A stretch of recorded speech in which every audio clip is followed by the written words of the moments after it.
Hi guys, তো আজকে আমি তোমাদেরকে একটি নতুন নিরামিষ আলুর পরোটার রেসিপি বানিয়ে দেখাবো। তো আমি আলুগুলোকে নুন দিয়ে সিদ্ধ করে নিয়েছি। এগুলোকে একটা গ্লাসের সাহায্যে মেখে নিচ্ছি, যাতে আলুগুলোর মধ্যে একটা দানা না থাকে, সবগুলো যেন মাখা হয়ে যায় ভালোভাবে। তো বন্ধুরা দেখো, আমি এখন কড়াইশুঁটি সিদ্ধ করে নিয়ে নিয়েছি, এটা আমি এখন বাটবো। তো দেখো আমি এখন বাটছি কড়াইগুলো। তো এই আলুর পুরটার সাথে আমি এখন আটা মিশিয়ে নেব, দিয়ে আটাটা মেখে নেব এটার সাথে মিশিয়ে।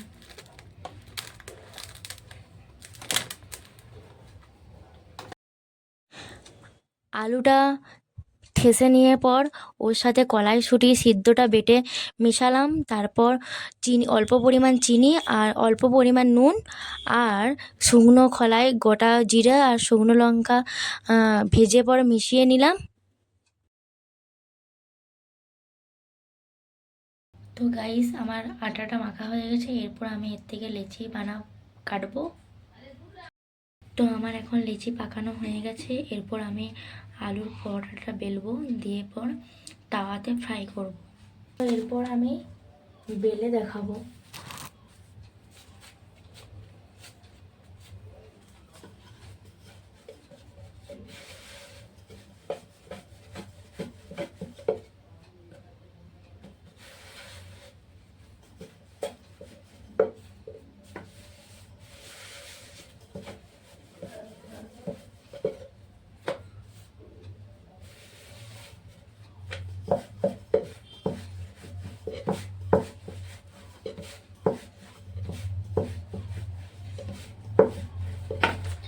এই দেখো, আমার পরোটার আকৃতি তৈরি হয়ে গেছে। এরপর আমি তেলে ভাজবো। তো আমার তাওয়া গরম হয়ে গেছে। এরপর আমি পরোটাটা ওখানে দেব। তো আমার পরোটা দেওয়া হয়ে গেছে। এরপর আমি দু পিঠটা হালকা করে ভেজে নেব। এরপর একটু তেল দিয়ে আমি চারদিকটা ব্রাশ করে নেব।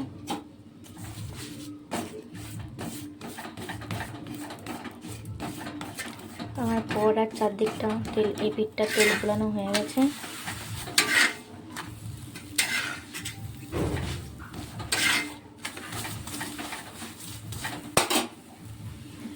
এবার এই পিঠটা হালকা করে তেল বুলিয়ে নেব, যাতে পুরোটা তেলটা ব্রাশ করা হয়ে যায়।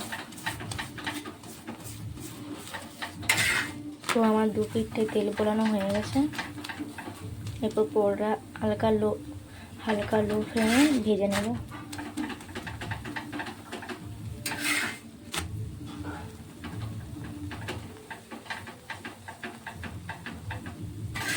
আমাদের বাড়িতে পরোটা বানালে এরকম আকৃতিতে বানানো হয়, গোল রকম আমাদের বাড়িতে বানানো হয় না আর কি, তাই আমিও এরকম আকৃতিতে বানানো।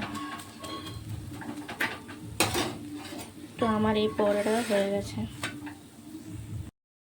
তো এরকমভাবে আমি বাকি যে পরোটাগুলো আছে ওগুলো আমি এরকমভাবে ভেজে নেব, উল্টে পাল্টে। তো বন্ধুরা দেখো, আমার আলুর পরোটা রেডি হয়ে গেছে। তো এরপর আমি এখন খাবো। তো চলো, তোমাকে আমি দেখাই খেয়ে কেমন টেস্ট হয়েছে।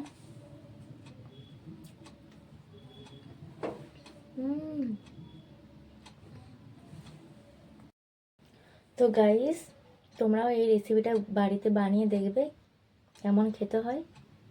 ঠিক আছে, গুড বাই, দেখা হবে পরের ভিডিওতে।